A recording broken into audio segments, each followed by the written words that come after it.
Welcome to టీ10 నేను రేవతి. గౌతమ్ అదానీపై ఆ గ్రూపునకు చెందిన మరో 5గురిపై అమెరికా న్యాయస్థానంలో కేసు నమోదైన నేపథ్యంలో ఇప్పటి వరకు అదానీ గ్రూపునకు వచ్చిన ఆరోపణలు, కుంభకోణాలను పరిశీలిద్దాం.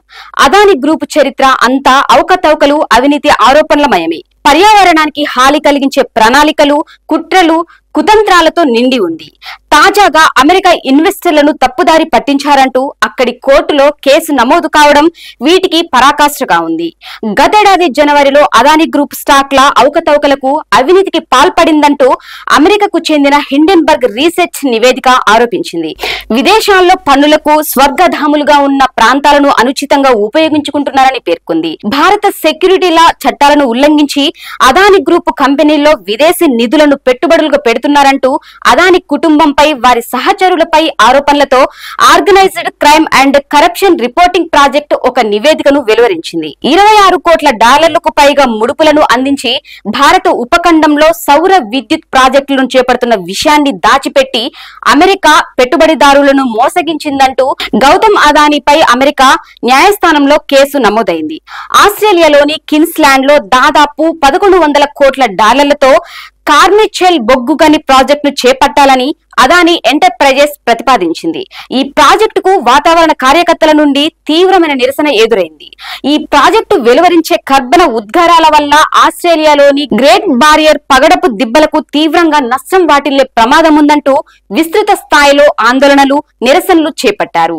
అదానీ గ్రూప్ కు జార్ఖండ్ లోని గోల్డాలో విద్యుత్ ప్లాంట్ ను నెలకొల్పింది. ఇందుకోసం బంగ్లాదేశ్ తో విద్యుత్ కొనుగోలు ఒప్పందం కుదుర్చుకుంది. గిరిజనుల హక్కులను ఉల్లంఘిస్తున్నారన్న కారణంతో ఈ ఒప్పందంపై అటు బంగ్లాదేశ్ లో, ఇటు జార్ఖండ్ లో తీవ్ర ఆగ్రహవేశాలు వ్యక్తమయ్యాయి. మయన్మార్ లో యాంగన్ నగరంలో కంటైనర్ టెర్మినల్ ను నిర్మించాలన్న అదానీ పోర్ట్స్ ప్రణాళికను అంతర్జాతీయ పెట్టుబడిదారులు తీవ్రంగా పరిశీలించారు. మయన్మార్ మిలిటరీకి చెందిన సంస్థల నుండి లీజుకు తీసుకున్న భూమిలో దీన్ని నిర్మించాలనుకోవడమే ఇందుకు కారణం. ఆ తర్వాతే మయన్మార్ లో సైనిక కుట్ర జరగడం, వందలాది మంది చనిపోవడం చోటు చేసుకుంది.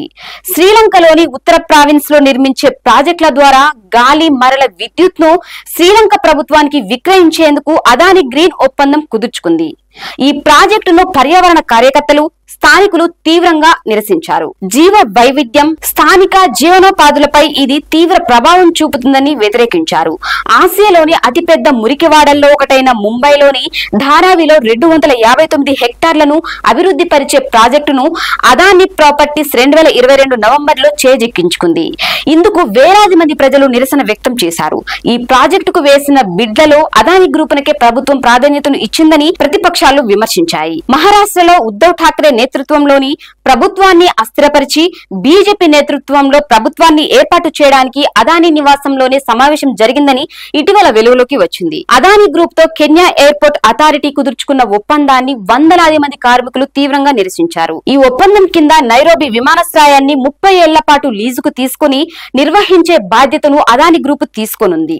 దీనివల్ల ఉద్యోగాల్లో కోత ఉంటుందని కార్మికులు భయాందోళనలు వ్యక్తం చేశారు. అదానీ గ్రూప్ తీవ్ర స్థాయిలో స్టాక్ల అవకతవకలకు, అవినీతికి పాల్పడిందంటూ అమెరికాకు చెందిన కంపెనీ హిండెన్బర్గ్ రీసెర్చ్ ఆరోపించింది. ఈ అవకతవకలు, అవినీతి దశాబ్దాలుగా కొనసాగుతున్నాయని ఆందోళన వ్యక్తం చేసింది. సమర్థించుకోలేని రీతిలో అధిక రుణ భారాలతో సతమతం అవుతోందని, పైగా విదేశీ పన్ను స్వర్గధామలను అనుచితమైన రీతిలో ఉపయోగించుకుంటోందని విమర్శించింది. దీనిపై మీ కామెంట్స్ తెలియజేయండి. ఇది ఇవాల్టి న్యూస్. చూస్తూనే ఉండండి టీ10.